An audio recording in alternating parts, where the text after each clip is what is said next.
सविता दुकान पर नवरात्रों के लिए सामान खरीद रही थी। कुट्टू का आटा, चिप्स वगैरह हर चीज वह अपने इस्तेमाल की ले रही थी। वहीं रीना ऐसे ही खड़ी खड़ी देख रही थी, क्योंकि उसकी माली हालत कुछ ज्यादा ठीक नहीं थी। वह दोनों ही देवरानी जेठानी थी। सविता की तो बहुत अच्छी हालत थी, लेकिन रीना की हालत कुछ ठीक नहीं थी। वह कंजकों को देने के लिए स्टील के बॉक्स खरीद लेती है और रीना से भी कहती है, लेकिन रीना कहती है कि वह अपनी हैसियत के हिसाब से ही कुछ देख लेगी। सविता के पति दुकान चलाते थे कपड़े की, और वहीं रीना के पति एक छोटा सा ऑटो, वो भी किराए का चलाते थे। वह दिन भर लोगों के घरों में काम करती और उसकी जेठानी भी उसका फायदा उठाती थी। वह अपने घर के काम भी उससे करवा लेती थी और वह बेचारी कुछ नहीं बोल पाती।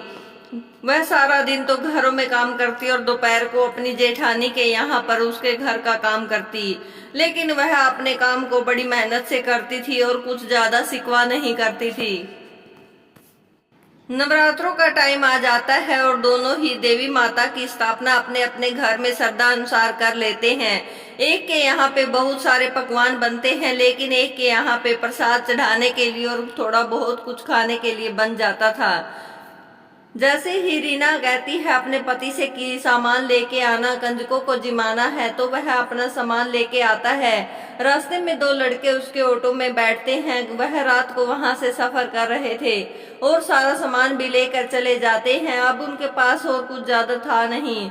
रीना ने थोड़े से पैसे जमा करके रखे थे, उसी से वह कंजक जिमाने के लिए सामान ले आती है और पूरी श्रद्धा से माता की पूजा करती है। और जैसे ही उसकी जेठानी सविता कंजकों को बुलाती है, तो कंजके ज्यादा मात्रा में आ जाती हैं और वह कहती है कि बस 9 को ही अंदर आने देना जी, ज्यादा के लिए मैं सामान नहीं लेके आई हूँ। वह बाकी कंजकों को बाहर ही छोड़ देती है, बस 9 को ही खाना खिलाती है और उनकी पूजा करती है।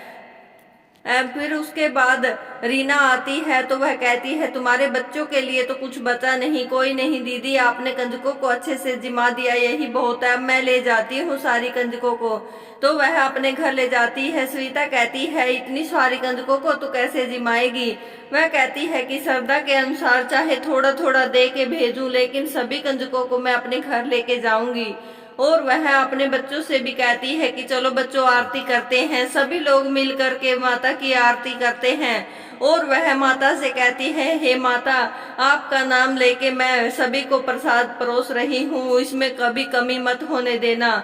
जो भगत सच्चे मन से माता की प्रार्थना करता है और उनके मनोभाव रखता है, तो माता उनके घर में कभी कमी नहीं होने देती है। जैसे ही रीना प्रसाद परोसती तो वह सामान और बढ़ जाता था। साधुओं को भी वह अच्छे से भोजन करवा देती है। सभी बहुत अच्छे से तृप्त होकर उसके घर से जाते हैं। वह माता का धन्यवाद करती है, क्योंकि माता ने ही उसकी लाज बचाई थी और उसने भी सच्चे मन से माता की भक्ति की है।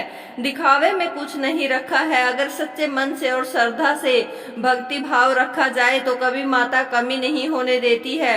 वह अपनी जेठानी के यहाँ भी प्रसाद लेके जाती है। वह कहती है कि उसने तो कुछ कंजकों को वापस लौटा दिया और तूने सभी कंजकों की जिमाया, इसीलिए माता ने तेरा साथ दिया और मैं सिर्फ दिखावा कर रही थी। उसके घर में उस दिन के बाद से कोई कमी नहीं होती है और उसके पति का काम भी ठीक चल जाता है। उनका घर धन धान्य से भर जाता है। माता की भक्ति करने वालों के लिए माता कभी कमी नहीं छोड़ती हैं। सच्चे भाव से अगर माता की पूजा की जाती है और बिना दिखावे के की जाती है, तो माता जरूर सुन